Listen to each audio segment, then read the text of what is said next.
Hola, mi nombre es Emiliano Pérez Cortés, soy profesor en la Facultad de Estudios Superiores Aragón en la carrera de Ingeniería Civil. En esta ocasión continuaremos con el curso en línea debido a la pandemia de la asignatura Hidráulica Básica, repito, para la carrera de Ingeniería Civil. Entonces, comenzamos. Ahora vamos a ver en este curso el tema 1.2, que son las fuerzas que actúan en un líquido. Ajá. Y vamos a pensar que si en un fluido en movimiento se aísla idealmente un volumen de control, B mayúscula, C mayúscula, el cual es limitado por la superficie cerrada, una superficie cerrada, ¿sí? ¿Para qué siguientes ejemplos? ¿No? Esto es un par de ejemplos de un fluido en movimiento. Podemos pensar del movimiento del agua, ¿no? En una estación de bombeo, ¿no?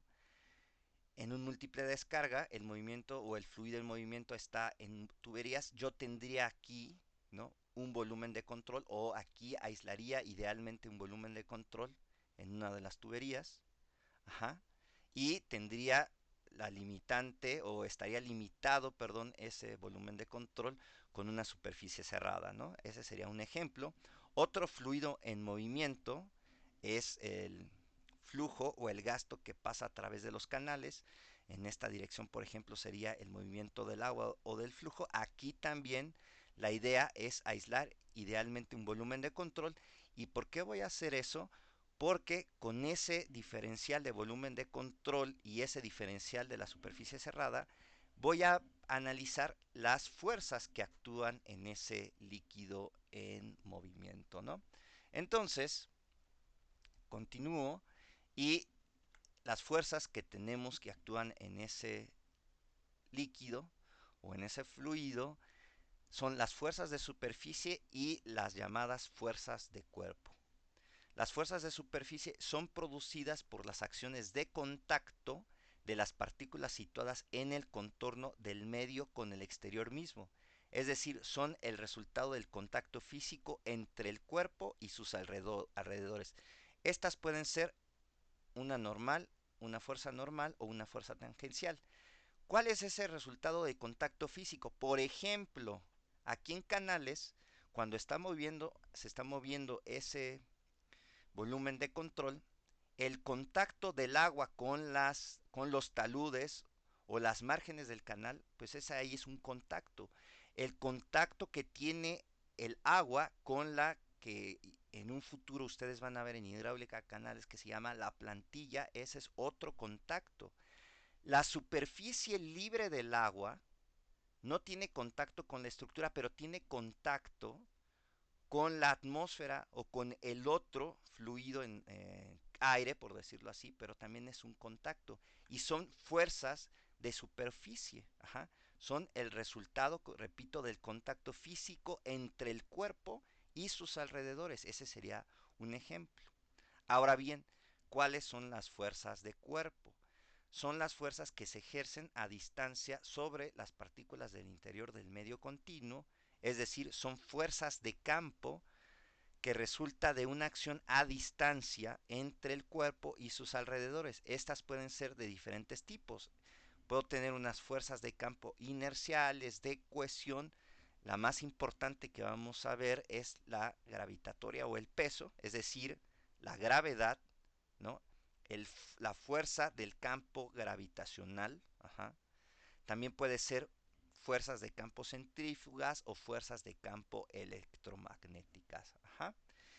Y estas, las pongo el ejemplo, imaginen, aquí ya tengo un volumen de control, piensen que este dibujito que hice es el volumen de control y que esta es la superficie cerrada. Ajá. Y este va a ser mi diferencial de área, este diferencial de área. Ajá. Y este volumen de control tiene un efecto de un campo vectorial de fuerzas superficiales por unidad de superficie, que es este campo vectorial T en X, ¿no? Por decirlo así. Si se dan cuenta, tengo tres ejes en X, ¿no? Un X1, un eje X2 y un eje X3. Entonces tengo un campo vectorial de fuerzas superficiales por unidad de superficie. Tengo este elemento diferencial de superficie que les digo, es este pedacito. Ahorita, off the record, les mostraré a mis alumnos un ejemplo con un material didáctico que tengo, pero eso será off the record, ¿no? Y tengo, fíjense, tengo esta fuerza resultante sobre el elemento diferencial de la superficie. Esta fuerza resultante que es esta fuerza y esta flecha, digamos que es la que simboliza el campo vectorial de las fuerzas. Bueno, las fuerzas de superficie, o ya el total de las fuerzas de superficie, sería igual a la integral en toda esta superficie cerrada de todo el campo vectorial de fuerzas superficiales por unidad de superficie y esa diferencial de área. Entonces, esto sería el resultado de todas esas fuerzas de superficie, esta integral. De la misma manera, hago un análisis para las fuerzas de cuerpo, una forma similar. Tengo un volumen de control delimitado, ajá, pero aquí tengo ya un diferencial de un elemento diferencial de volumen o un diferencial de volumen, ajá, y aquí B de X, este es un campo vectorial de fuerzas de cuerpo por unidad de volumen. Y tengo esta fuerza resultante sobre el elemento diferencial de volumen, pero por el cuerpo. Y entonces, la resultante de todas las fuerzas de cuerpo en este volumen de control, pues sería la integral en todo el volumen de control del campo vectorial de fuerzas de cuerpo por unidad de volumen por la diferencial de ese volumen que tengo. Ese es, digamos, a grandes rasgos, ¿no? ¿Cómo sería esto, ¿no? Pero lo vamos a tratar de sintetizar un poco más, que es la siguiente diapositiva. Imaginen que yo tengo esta diferencial de área y yo tengo esta diferencial de fuerza. Ajá. Y yo la puedo descomponer en un diferencial de fuerzas tangenciales y una diferencial de fuerza normal. Ahora piensen que como está descrito aquí en el texto, la magnitud y orientación del elemento diferencial de área, o sea, de esta diferencial de área, se puede representar por este vector normal. Acuérdense, este vector normal que lo estoy representando así, delta de A con una flecha, este vector normal es el producto cruz de este vector y de este vector, de este paralelogramo o de esta figura. No lo puse, pero ese sería el vector cruz, ¿no? De este cruz este vector, ¿no? Y además, pues, puedo obtener el módulo, ajá, pero bueno, les leo lo que dice. La magnitud y orientación del elemento diferencial de área se puede representar por el vector normal a dicho elemento que por convención es de dirección positiva hacia afuera del volumen de control. Entonces, la relación diferencial de fuerza entre diferencial del elemento área, o sea, esta relación entre la fuerza y el elemento área, se aproxima a un valor límite que se designa como esfuerzo en el punto P. Y entonces este es el punto P que estoy analizando. Ajá, entonces, la relación entre la fuerza y el elemento área se aproxima a un valor límite que se designa como esfuerzo en el punto P. Y a continuación viene lo siguiente. Entonces, este esfuerzo en el punto P, si lo puedo llamar como S mayúscula, va a ser igual al límite cuando el diferencial de área tiende a cero de esta relación del diferencial de fuerza entre el diferencial de área, y eso llega a, perdón, del delta de fuerza entre delta de área y llega a un diferencial de fuerza entre un diferencial de área. Ajá, así. Pero si yo lo hago con la descomposición de las fuerzas, ajá, el esfuerzo normal en el punto P, es decir, el esfuerzo normal en este punto, lo puedo describir de la siguiente manera, llevando el sigma igual al límite del diferencial de área cuando tiende a cero, del delta de la fuerza normal entre el delta de área, ¿no? Y sería ahora sí el diferencial de la fuerza normal entre el diferencial de área, ¿no? Eso sería el esfuerzo normal en el punto P. Y el esfuerzo tangencial en el punto P, pues sería tau igual al límite de delta A cuando tiende a cero de esta relación y pues llego a esto.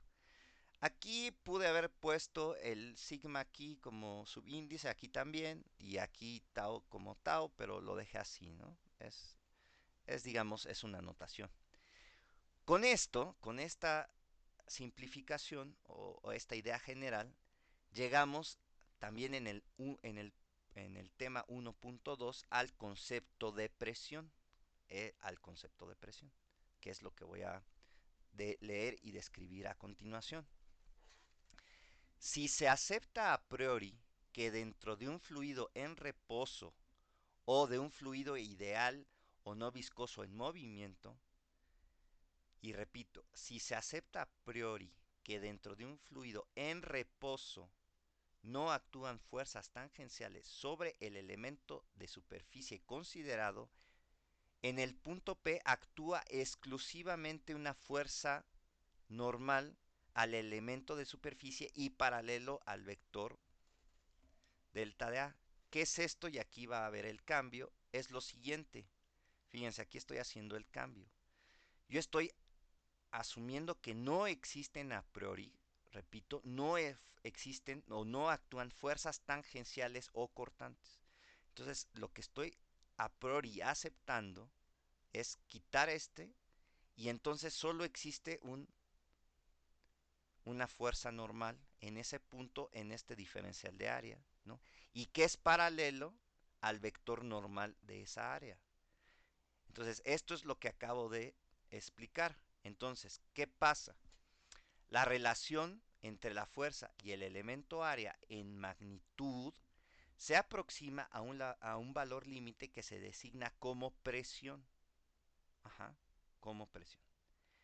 El signo negativo que estoy presentando aquí implica que la fuerza, perdón, implica que la fuerza produce un esfuerzo de compresión y las dimensiones de la presión corresponden también a las de un esfuerzo. Entonces fíjense lo que estoy poniendo aquí.